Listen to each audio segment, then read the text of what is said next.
कुष्ठ आश्रम के नाम पर समाज कल्याण मंत्री ने किसी भूमाफिया को जमीन मुझे लगता है दे दी।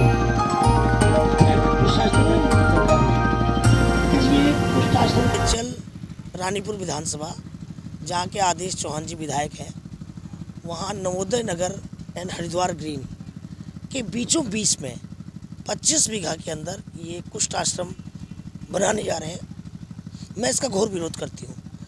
मैं कुष्ठ आश्रम के विरोध में कभी नहीं हूँ, होना चाहिए, मगर आबादी से दूर। जहाँ 2 लाख की आबादी हो और 15-16 स्कूल हों, मुझे समझ में नहीं आ रहा इन नेताओं का दिमाग क्यों ख़राब हो गया है।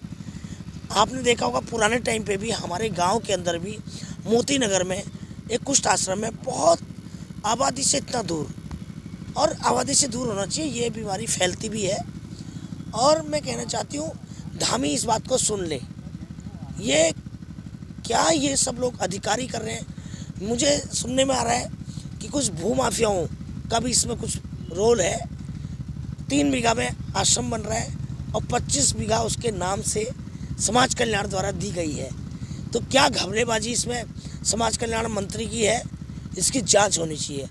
और मैं चाहती हूँ कि तत्काल प्रभाव से ये कुष्ठ आश्रम हटाया जाए यहाँ पर, वरना ये पूरा हरिद्वार के लिए बहुत बड़ा आंदोलन मैं करने जा रही हूँ।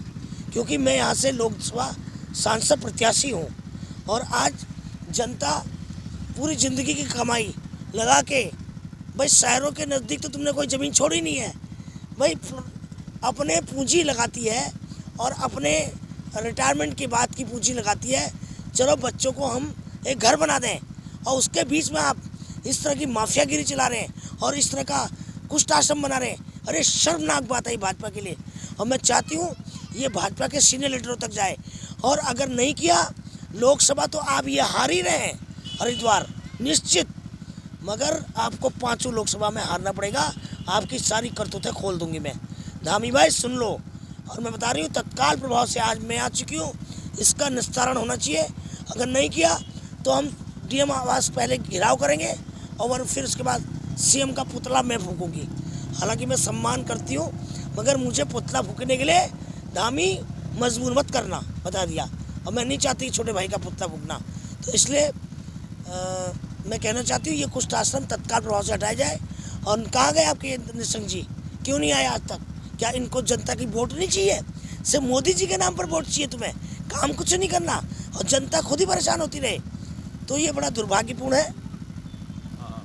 मैम, निशंक जी के पास संघर्ष समिति के लोग भी गए थे और उन्होंने इनको आश्वासन भी दिया। जी आश्वासन दिया था। शायद उन्होंने एचआरडीए को फोन भी किया था आपके सामने।